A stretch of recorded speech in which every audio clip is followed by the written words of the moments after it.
বলবো যে দেব ওই রকম ছেলেই নয়। আমি আজকে বলছি দেব তোমার দলের কেউ তোমায় এই সার্টিফিকেট দেয়নি, এতটা দরাজ সার্টিফিকেট। আমি একবার পাশাপাশি এই সবগুলো দেখাবো, তার পাশে দেখাবো সেই মিঠুন চক্রবর্তীকে মমতা বন্দ্যোপাধ্যায় বাংলার আরেকজন বড় গদ্দার বলছেন মঞ্চের ওপর থেকে।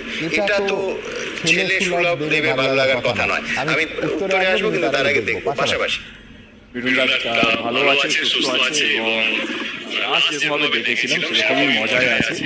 আমাকে যদি জিজ্ঞাসা করেন,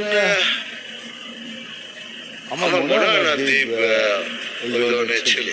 এই মিঠুন চক্রবর্তীকে আমি রাজ্যসভা নিযুক্তি করেছিলাম, কিন্তু আমি জানতাম না ও বাংলার আরেকজন বড় গদ্দার। আমি বলছি যে বাবার মতো মানুষ সম্পর্কে এই কথা শুনে ছেলের মতো দেবের তো ভালো লাগার কথা নয়। আমার শব্দটুকু ভালো লাগে না কেন?